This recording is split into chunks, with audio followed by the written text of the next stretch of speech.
But you're saying you don't want to cease But I fire. said to you, I want to cease with fire. guarantee.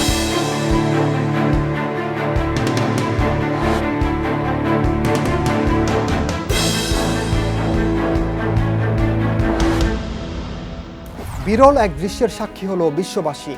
White হাউসে ইউক্রেনের president Volodymyr জেলেনস্কির সঙ্গে মার্কিন president Donald ট্রাম্পের তুমুল বাকবিতণ্ডায় পণ্ড হয়ে গেছে যুদ্ধ বন্ধে, শান্তি আলোচনা ও খনিজ সম্পদ চুক্তি। শুধু তাই নয়, এর মধ্য দিয়ে ইউরোপের সঙ্গে যুক্তরাষ্ট্রের সম্পর্কের চির আরও স্পষ্ট হচ্ছে।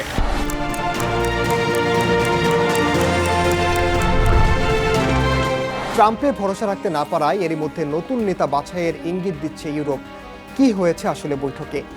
ইইউ ও ন্যাটোতে ভাঙনের সুর কেন? ইউরোপের নিরাপত্তা উদ্বেগ কোথায়? তাই জানাবো এবারের দৃশ্যপটে। সঙ্গে আছে আমি ওমর ইনার। হোয়াইট হাউসের ওভাল অফিসে বৈঠকের শুরুতেই বাকবিতণ্ডায় জড়ান ইউক্রেনের প্রেসিডেন্ট ভলোদিমির জেলেনস্কি এবং মার্কিন প্রেসিডেন্ট ডোনাল্ড ট্রাম্প। জেলেনস্কি তৃতীয় বিশ্বযুদ্ধ নিয়ে জুয়া খেলছেন বলে অভিযোগ করে মার্কিন প্রেসিডেন্ট সাফ জানান, হয় জেলেনস্কিকে রাশিয়ার সঙ্গে চুক্তি করতে হবে, তা না হলে ইউক্রেনের পাশে থাকবে না যুক্তরাষ্ট্র।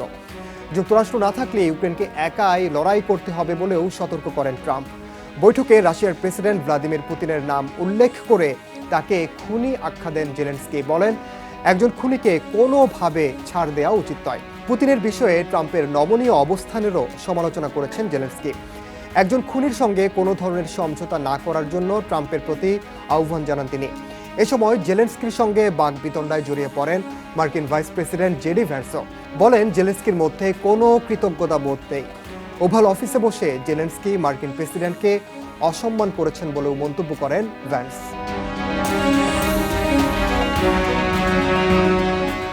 জেলেনস্কিকে ট্রাম্প এক হাত নিলেও ইউক্রেনের পাশে দাঁড়িয়েছেন ইউরোপের নেতারা। ইউর পররাষ্ট্রনীতি বিষয়ক প্রধান কাজা কালাস এরই মধ্যে ট্রাম্পকে ইঙ্গিত করে জানিয়েছেন, উন্মুক্ত বিশ্বের এখন একজন নতুন নেতার প্রয়োজন। ট্রাম্পের নাম উল্লেখ না করলেও বুঝিয়ে দিলেন, ডোনাল্ড ট্রাম্পে আর ভরসা নেই ইউরোপের। কাজা কালাস বলেন, ইউক্রেনই ইউরোপ, ইউরোপ ইউক্রেনের পাশে আছে। হামলাকারীদের বিরুদ্ধে লড়াইয়ের জন্য ইউক্রেনকে সমর্থন আরও বাড়িয়ে দেওয়ার কথা জানান তিনি। বলেন, এটা এখন স্পষ্ট হয়ে গেছে, মুক্ত বিশ্বের একজন নতুন নেতার প্রয়োজন। এই চ্যালেঞ্জ গ্রহণ করা হবে কিনা তা ইউরোপের উপরেই নির্ভর করছে বলে জানান কাজা কালাস। অন্যদিকে মার্কিন প্রেসিডেন্ট ডোনাল্ড ট্রাম্পও এরই মধ্যে ইউক্রেনের প্রেসিডেন্ট ভলোদিমির জেলেনস্কিকে স্বৈরশাসক হিসেবে আখ্যা দিয়েছেন।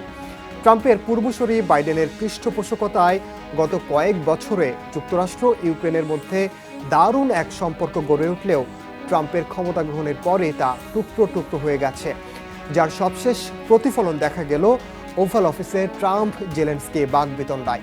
যুক্তরাষ্ট্র ও ইউক্রেনের মধ্যে সম্পর্কের প্রকাশ্য ভাঙন পশ্চিমা সামরিক জোট ন্যাটোর সদস্য দেশগুলোর সঙ্গে যুক্তরাষ্ট্রের বড় সংকটের ইঙ্গিত দেয় বলে মনে করেন বিশ্লেষকরা। যুদ্ধে জড়াতে ইউক্রেনকে সব ধরনের সমর্থনের পর আবার মাঝপথে সমর্থন প্রত্যাহার করে নেয় চিন্তার ভাঁজ ইউরোপের কপালে। ইউরোপের দেশগুলোর নিরাপত্তায় যুক্তরাষ্ট্রের যে প্রতিশ্রুতি তা নিয়েও এখন ভাবতে শুরু করেছেন জোটটির নেতারা। এর মধ্যে সবচেয়ে বড় প্রশ্ন, মার্কিন প্রেসিডেন্ট ডোনাল্ড ট্রাম্প কি তার একসময়ের পূর্বসূরি হ্যারি ট্রুম্যানের প্রতিশ্রুতি রক্ষা করবেন? 1949 সালে প্রেসিডেন্ট ট্রুম্যান ঘোষণা দেন, সামরিক জোট ন্যাটোর কোনো দেশের উপর হামলা হলে যুক্তরাষ্ট্রও নিজের উপর হামলা বলেই বিবেচনা করবে। এটি আবার ন্যাটোর মূল নীতিও। কেননা সম্প্রতি রাশিয়ার সঙ্গে সম্পর্ক জোরদারের ইঙ্গিত দিচ্ছেন মার্কিন প্রেসিডেন্ট। পুতিনের সঙ্গে সম্পর্ক পুনঃপ্রতিষ্ঠায় ট্রাম্পের তীব্র আগ্রহ দেখা যাচ্ছে, তাতে উদ্বিগ্ন ইউরোপের নেতারা। বিশ্লেষকরা বলছেন, ট্রাম্প একদিকে ইউক্রেনের উপর চাপ তৈরি করছেন, অন্যদিকে রাশিয়াকে ছাড় দেওয়ার ইঙ্গিত দিচ্ছেন। ইউক্রেনের নিরাপত্তার বিষয়টি নগণ্য হয়ে ওঠায় ইউরোপীয়রাও নিজেদের মধ্যে এই নিরাপত্তা নিয়ে উদ্বিগ্ন হয়ে পড়েছে।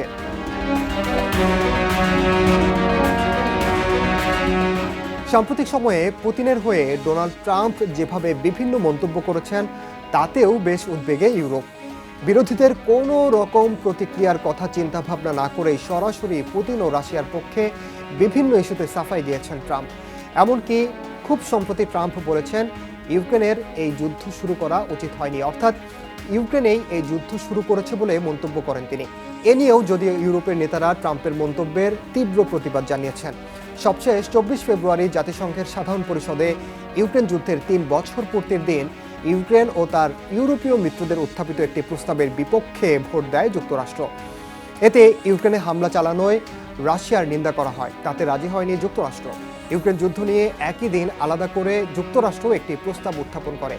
ওই প্রস্তাবে আবার সংঘাতের জন্য স্পষ্ট করে রাশিয়াকে দায়ী করা হয়নি।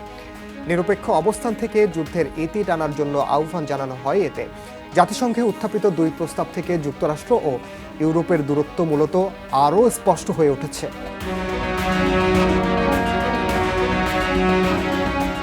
ট্রাম্প পুতিন বাকবিতণ্ডার পর মার্কিন সিনেটের ডেমোক্রেট নেতা চাক শুমার বলেছেন, রুশ প্রেসিডেন্ট ভ্লাদিমির পুতিনের হাতের ইশারায় খেলছেন ট্রাম্প। এটা তারই প্রমাণ। বলেন, ট্রাম্প ও জেডি ভেন্স পুতিনের নোংরা কাজ করছেন। ডেমোক্রেটরা কখনোই স্বাধীনতা ও গণতন্ত্রের জন্য লড়াই থামাবে না বলেও জানান শুমার। হাউস ডেমোক্রেটিক নেতা হাকিম জেফ্রিস ট্রাম্প জেলেনস্কির বৈঠককে আশঙ্কাজনক বলে অভিহিত করেন।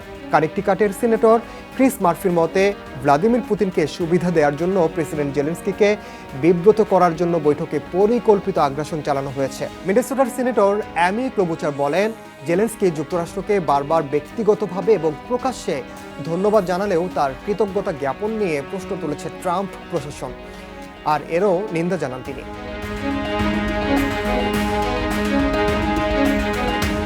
হোয়াইট হাউসে মার্কিন প্রেসিডেন্ট ডোনাল্ড ট্রাম্প এবং ইউক্রেনের প্রেসিডেন্ট ভলোদিমির জেলেনস্কির বাকবিতণ্ডার পর ট্রাম্পের আচরণে সন্তোষ জানিয়েছে রাশিয়া। রাশিয়ার পররাষ্ট্র মন্ত্রণালয়ের মুখপাত্র মারিয়া জাখারোভা বলেন, বাকবিতণ্ডার সময় ট্রাম্প অনেক বেশি ধৈর্যের পরিচয় দিয়েছেন। জেলেনস্কিকে তিনি যে শারীরিকভাবে আঘাত করেননি, এটাই অনেক বেশি বলেও মন্তব্য করেন জাখারোভা।